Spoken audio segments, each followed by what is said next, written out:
రాహుల్ గాంధీ ఒక ప్రకటన చేశారు. ఏంటయ్యా అంటే భారత్‌ని ప్రేమతో నిండిన దేశంగా మార్చడానికి పోరాడుతున్నారట. తమిళనాడులో నీలగిరి జిల్లా గూడలూరులో ప్రైవేట్ పాఠశాల స్వర్ణోత్సవాల్లో పాల్గొని ఈ మాటలు చెప్పుకొచ్చారు. ఈ సాంకేతికంలో అందరికీ అన్ని విషయాలు తెలుసుకోవాలని ఆసక్తి ఉంటుంది. పోటీ ప్రపంచంలో పిల్లలు సామాజిక స్పృహ, జ్ఞానం, వివేకం పెంపొందించుకోవాలి అని చెప్పుకొచ్చారు. తన చిన్నప్పుడు నాన్నమ్మ ఇంటి పెద్దగా వ్యవహరించారు. పురుషుల కన్నా స్త్రీలు గొప్పవారని నాన్నమ్మ చెప్పేవాళ్ళు అంటూ రాహుల్ గాంధీ గుర్తు చేసుకున్నారు.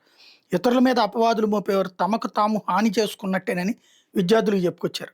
ఇది స్కూల్ పిల్లలకి. అంతా బానే ఉంది గానీ, ప్రేమతో నిండిన దేశంగా మారాలంటే రాహుల్ గాంధీ ఈ దేశంలో ఉండకూడదు. ఎందుకని?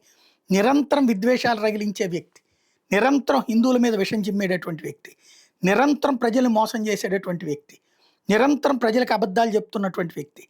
అతను కరెక్ట్ చెప్తున్నట్ట పబ్లిక్ అర్థమవుతా ఉన్నది. ముస్లింల పట్ల పక్షపాతంతో వ్యవహరిస్తాడు. హిందువుల పట్ల ద్వేషంతో వ్యవహరిస్తాడు. ముస్లింలని రెచ్చగొడతాడు. వాళ్ళకి అన్యాయం జరిగిందని అబద్ధాలు చెప్తాడు. వాళ్ళని మోసం చేస్తా ఉంటాడు. హిందువుల మీదకి వాళ్ళని ఉసిగొలుపుతా ఉంటాడు. క్రైస్తవులకు అనుకూలంగా వ్యవహరిస్తాడు. హిందువుల మీదకి ఉసిగొలుపుతా ఉంటాడు.